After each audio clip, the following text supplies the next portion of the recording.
Welcome, dear listener, to another journey back in time. As the modern world continues its hurried pace outside your window, I invite you to join me in a space of tranquility and wonder, where the ancient sands of Egypt await our footsteps. Tonight, we'll explore the golden halls and hidden burdens of those who ruled as living gods along the Nile. This historical tale is crafted especially to help you unwind, to quiet your mind as you prepare for rest. The rhythms of ancient life flow more slowly than our own, perfect for easing you toward peaceful slumber as you learn the fascinating truths of times long past. I'm always curious, where in the world are you listening from tonight? Is darkness falling around you, or perhaps you're seeking a moment of calm during your day? Leave a comment sharing your location and the time.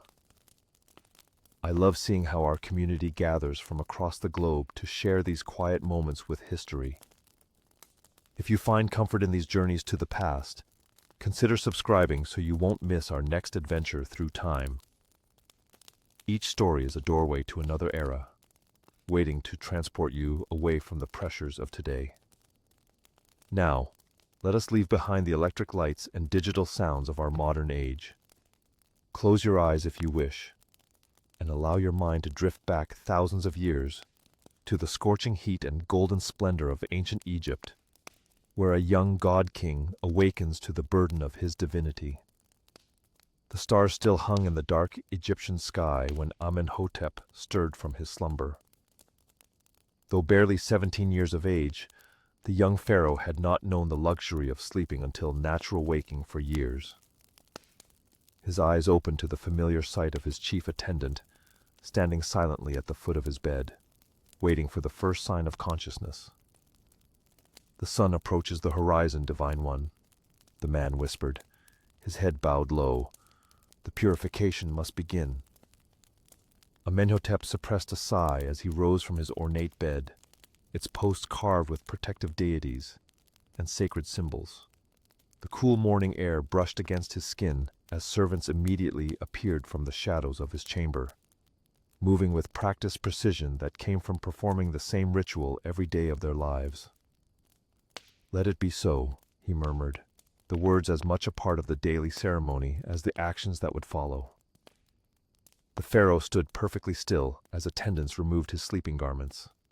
His body no longer belonged solely to him. It was the vessel of Horus, the living embodiment of divine power on earth. 4 priests entered the chamber, carrying vessels of sacred water collected from the Nile at specific locations believed to hold special power. "Prepare the divine body for communion with the gods," intoned the eldest priest, his head shaven clean as ritual purity demanded. "May the waters of creation renew the flesh of Horus in earth." The water was cold against Amenhotep's skin, but he showed no reaction. From earliest childhood, he had been taught that a god does not shiver, does not complain, does not display discomfort. The priests chanted in measured tones as they washed every inch of his body, applying oils and unguents prepared with ingredients that had not changed in composition for thousands of years. The scents of frankincense, myrrh, and sacred lotus filled the chamber, creating an atmosphere that existed somewhere between the mortal world and the divine realm. As the purification continued, Amenhotep's mind drifted to the day ahead. There would be the morning offering at the temple of Amun-Ra, followed by audiences with foreign dignitaries, then the midday ritual at the shrine of his ancestors, meetings with his vizier regarding the flooding of the Nile, the evening blessing of the royal granaries, and finally, the night ritual to ensure the sun's return. Each moment of his day had been predetermined since before his birth, each action laden with cosmic significance. A single mistake, a forgotten word in a chant, could, according to the priests, bring disaster upon the two lands. The purification ritual alone took nearly 2 hours. By the time the priest had finished applying the final sacred oils and began dressing him in the first of many ceremonial outfits he would wear throughout the day, the sky outside had lightened to a deep blue. "The coal, Divine One," murmured a priest, approaching with a small alabaster container. Amenhotep closed his eyes as the thick black substance was applied around them, partly for protection against the harsh Egyptian sun, partly as symbol of divine sight, and partly as protection against evil. The metallic taste of copper lingered at the back of his throat as it always did when the coal was applied, though he had learned long ago not to mention this to anyone. When at last he was deemed purified and properly adorned, Amenhotep was led through corridors of painted limestone toward the palace shrine, where he would perform the first of his daily duties, awakening the god Amun-Ra in his palace shrine, a miniature version of the great ceremony being performed simultaneously at the main temple. "Remember, Divine One," whispered his elderly tutor, who walked 3 paces behind him. "Today the Hittite envoys will be watching. The strength of Egypt must be evident in every gesture." Amenhotep nodded almost imperceptibly. He had not been allowed to run since he was 6 years old, had not been permitted to swim in the Nile since his ascension, had not been allowed to eat a meal without it first being inspected by tasters and priests. His life was a performance without end, a golden prison of ritual and expectation. "I am Horus in flesh, son of Osiris, protector of the 2 lands," he reminded himself silently, as he had been taught. The words brought him no comfort, only the weight of responsibility that pressed heavier with each passing season. The morning progressed through its carefully choreographed sequence.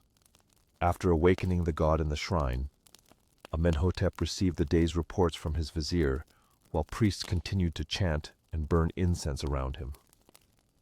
He was not permitted to speak directly to most officials. His words were considered too divine for common ears.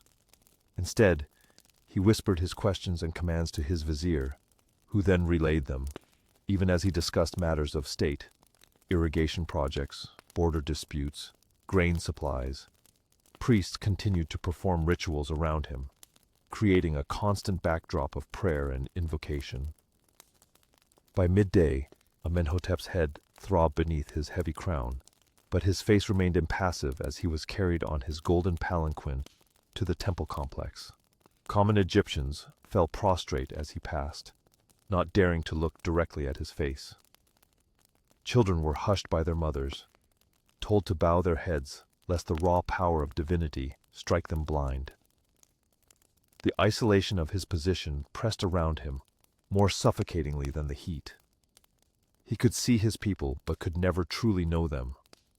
They were his to protect, to rule, to judge, but never to join. The afternoon brought the Hittite delegation, representatives from a powerful kingdom to the north. Amenhotep sat motionless on his throne as they approached, his face a perfect mask of divine serenity, despite the discomfort of sitting perfectly straight for hours. The foreigners prostrated themselves, clearly awed by the spectacle of Egyptian royal power. The massive columned hall, the gold and lapis lazuli adorning every surface. And at the center, the living god-king himself, seemingly untouched by mortal concerns. As the diplomatic exchanges proceeded through translators and intermediaries, Amenhotep noticed one of his food tasters standing unusually still near the back of the hall. The man had sampled the wine and sweetmeats prepared for the royal refreshment, as was customary before any food approached the divine lips. Now, however, something seemed wrong. The pharaoh watched from the corner of his eye, maintaining his divine composure while the Hittite envoy droned on about border agreements. The taster's face had grown pale, a sheen of sweat visible even from a distance. Amenhotep gave a subtle signal to his vizier, who immediately understood and moved to investigate while the pharaoh continued the audience without interruption. Moments later, as the chief Hittite envoy presented a ceremonial dagger as a gift, a commotion erupted at the back of the hall. The food taster had collapsed, his body convulsing violently on the polished floor. "Remove the unclean one," Amenhotep commanded, his voice betraying none of the alarm he felt.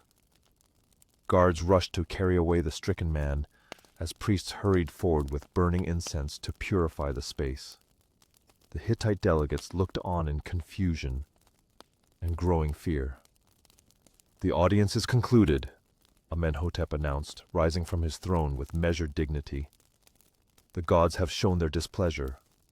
We shall commune with them before continuing our discussions." As the foreigners were escorted from the hall, Amenhotep's chief bodyguard approached, kneeling with his forehead touching the ground. "Divine One," he whispered when permitted to speak, "the taster lives, but barely. The royal physician attends him now." Amenhotep nodded slightly, his mind racing behind his impassive expression. Was it an accident? A plot by the Hittites? Or perhaps someone closer, someone within his own court? The golden walls of his palace, meant to reflect his glory, suddenly seemed to close in around him, hiding enemies in every shadow. As he was escorted back to his private chambers for yet another purification ritual, this one to cleanse him of proximity to suffering and potential death, Amenhotep felt the weight of his crown more heavily than ever before. The living god was, in this moment, all too aware of his mortal vulnerability. Meritaten, a royal handmaiden who had served in the palace since childhood, watched from behind a limestone column as the pharaoh passed. She had been applying the sacred coal to Amenhotep's eyes for nearly 3 years now, and the changes in him were impossible to ignore. His once clear gaze had grown clouded, and reddish inflammation rimmed his eyelids more frequently with each passing month. The black powder that symbolized divine protection was slowly poisoning the god-king, though none dared speak of it. The lead within the cosmetic that gave Pharaoh his striking appearance was taking its toll, as it had on his father before him. "He grows weaker," whispered Neferkare, an older servant who had appeared silently beside her. "The priests say it is the burden of divinity that makes his shoulders stoop, but we who prepare his face each morning know better." The man's eyes darted around to ensure no one overheard such dangerous observations. "The green paint on his lower lids contains copper. The red ochre has arsenic. The gods may be immune to poison, but men are not, even men who wear the double crown." Meritaten nodded slightly, remembering how her own mother, also a royal cosmetician, had developed trembling hands and failing vision after decades of grinding the sacred pigments. "The physicians have suggested new formulations," she murmured, "but the priests insist on the traditional preparations. Tradition is more important than the vessel that houses the divine Ka." She sighed and returned to her duties, carrying fresh linens to the royal apartments where another drama was unfolding. In her private chamber, Princess Nefertiti, both sister and betrothed to Pharaoh, sat motionless as attendants adorned her with golden jewelry. Tomorrow would be her wedding day, the culmination of a destiny written since her birth. The heavy collar of gold and lapis lazuli settled around her slender neck like a beautiful yoke. "Does it please you, great royal wife?" asked the chief jeweler, his head bowed low. Nefertiti studied her reflection in the polished copper mirror. "It is suitable," she replied, her voice betraying nothing of the complex emotions beneath. She had been raised knowing she would one day marry her brother, a sacred union that kept the divine bloodline pure. The gods themselves married their siblings. Isis and Osiris had shown the way. Yet in quiet moments like these, she sometimes wondered about the mortal woman beneath the divine role. "Leave me," she commanded softly, and the attendants withdrew, all except for Meritaten, who remained to adjust the princess's headdress. "You have known my brother since he took the throne," Nefertiti said suddenly. "Tell me, does he suffer as they whisper?" Meritaten froze, caught between truth and treason. "The living Horus bears many burdens for Egypt's sake," she answered carefully. Nefertiti's eyes met hers in the mirror. "I will be his wife tomorrow, and the mother of the next divine incarnation. I must know what poisons flow through the bloodline I am charged with preserving." Before Meritaten could formulate a safe response, a commotion erupted in the corridor outside.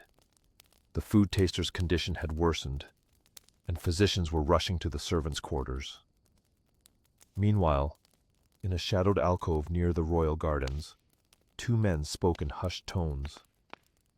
Vizier I, whose ambitious eyes had long studied the throne, leaned close to Horemheb, commander of the royal guard. "The pharaoh weakens daily," I observed, his voice barely audible above the gentle splashing of a nearby fountain. "The cosmetics alone might have given us time, but this poisoning attempt was clumsy. If the Hittites are blamed, we lose our strongest potential ally against the Nubians." Horemheb's weathered face remained impassive. Perhaps it was not the Hittites at all. There are many who might benefit from a shorter reign, including those who serve the temples of Amun, whose influence Amenhotep threatens to diminish. Or those who serve the royal family itself, I added meaningfully. The question remains, will he survive long enough to produce an heir with his sister, or will Egypt require alternative leadership? The vizier's fingers traced the carved hieroglyphs on a nearby column, symbols of power that had endured for thousands of years while pharaohs lived and died. "The priests say his health is in the hands of the gods," Horemheb replied with careful neutrality. I smiled thinly. Then perhaps we should help the gods make their decision clear. After all, we serve Egypt's eternal continuity, not merely its temporary embodiment. As night fell over the palace, Amenhotep himself lay awake, his breathing labored, his eyes burning from the day's applications of coal. He could feel something changing within him, a slow, creeping weakness that no amount of prayer or ritual seemed to alleviate. Divine or not, his body was failing him, and the whispers in his court grew louder with each passing day. The first rays of dawn painted the eastern horizon when Amenhotep, still restless from another night of troubled sleep, summoned his litter-bearers. "To the western shore," he commanded, his voice weaker than he would have liked. "I wish to see the progress." The bearers exchanged knowing glances. The pharaoh's increasing preoccupation with his eternal home had not gone unnoticed among the palace staff. As they carried him through the awakening city, Amenhotep pulled aside the linen curtains, watching his people bow deeply as he passed. They saw a god. He felt the frailty of a mortal man whose time was running short. The journey across the Nile was made in silence, the only sounds being the rhythmic splash of oars and the occasional call of river birds. On the western bank, where the sun completed its daily journey into the underworld, an army of workers toiled on what would become Amenhotep's final dwelling place. The massive construction site sprawled across the desert landscape, a testament to Egypt's wealth and the pharaoh's divine status. "Lower me here," he ordered, as they reached the entrance to what would become his tomb's processional way. "Great Horus, the chief architect awaits your divine presence," announced the vizier who had accompanied him. Amenhotep nodded, leaning heavily on his ceremonial staff as he walked forward. Ipuki, the royal architect, prostrated himself before his god-king, touching his forehead to the sand. "Rise," Amenhotep said, gesturing toward the massive project behind them. "Show me what you have accomplished since my last visit." Ipuki led the pharaoh through the construction site, where thousands of workers hauled massive limestone blocks, mixed mortar, and carved intricate reliefs that would guide Amenhotep through the afterlife. "The burial chamber is complete, Divine One," the architect explained, pointing to detailed drawings on papyrus. "We have begun the paintings of your journey to join Osiris. The treasury chambers are being lined with gold as we speak, and the passages designed to confound tomb robbers are nearly finished." Amenhotep nodded, remembering how work had begun on this tomb when he was merely 16, a young god-king with seemingly endless years ahead of him. Now, just 26 years later, he could feel Anubis's breath upon his neck. Inside the partially completed structure, Amenhotep ran his fingers along a wall, depicting his triumph over the Nubians, the paint still fresh. "Will it be ready?" he asked quietly, the question hanging in the air between them. Ipuki understood the unspoken meaning. "Yes, Divine One. When Osiris calls, your eternal home will welcome you." The pharaoh nodded, satisfied yet troubled. He had spent more time planning for death than truly living, more hours consulting with tomb architects than with his own children. As the seasons changed, Amenhotep's condition deteriorated rapidly. The royal physicians applied every remedy known to Egyptian medicine: prayers to Sekhmet, potions of rare herbs from distant lands, amulets blessed by the highest priests. But nothing halted the god king's decline. On a night when the air hung heavy with the scent of lotus blossoms, Amenhotep summoned his eldest son, Thutmose, to his bedchamber. The young prince entered cautiously, his eyes widening at the sight of his father's gaunt face and yellowed skin. "Come closer, my son," Amenhotep whispered, his voice barely audible above the soft chanting of priests in the corner of the chamber. "The double crown will soon rest upon your brow." Thutmose knelt beside the royal bed, taking his father's frail hand. "I am not ready, father," he confessed, his voice breaking. "The burden of divinity is heavy," Amenhotep acknowledged, "but you have been prepared since birth. Remember that you rule not just for the living, but for Ma'at, for the eternal order of all things." The pharaoh's breathing grew more labored as he continued. "I have spent my life preparing for death, building monuments that will stand for eternity. But now, as I approach Osiris's judgment, I wonder if I truly lived at all." He gestured weakly toward the window, where the stars of Orion, Osiris in the night sky, shone brightly. "The tomb builders have carved my victories, my offerings to the gods, my divine lineage. But what of joy? What of love? These things leave no monuments, yet they may matter more to the weighing of my heart against the feather of truth." Throughout the night, the palace fell into a hushed anticipation. Priests moved silently through corridors, burning incense and reciting prayers to ease the god king's passage to the afterlife. In the royal harem, Amenhotep's wives and concubines prepared the ritual mourning garments, while in distant workshops, embalmers readied their tools and natron salts for the 70-day journey that would transform the pharaoh into an eternal Osiris. As the first light of dawn touched the eastern horizon, Amenhotep drew his final breath. The chief priest placed his hand over the pharaoh's heart, then looked up solemnly at Prince Thutmose. "The god has returned to heaven," he announced. "Osiris Amenhotep is justified." A wail rose from the assembled courtiers, the ritual beginning of 70 days of national mourning. But even as they cried out, servants were already removing the royal insignia from Amenhotep's chambers to place them in Thutmose's apartments.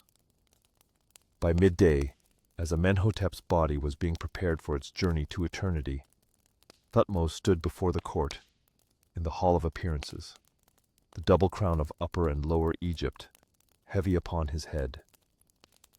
The same priests who had tended his father now proclaimed his divine nature. The same courtiers who had bowed to Amenhotep now prostrated themselves before him. "Behold Horus on the throne," the high priest of Amun proclaimed. "The king is dead. Long live the king."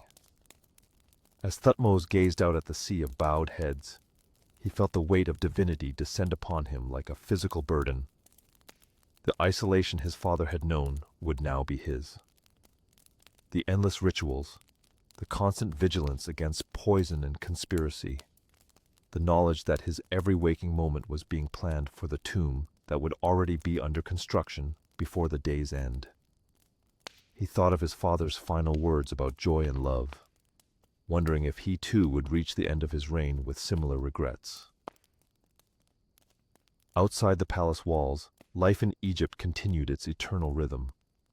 Farmers tended their fields along the Nile's fertile banks. Craftsmen shaped clay and metal into objects both practical and beautiful.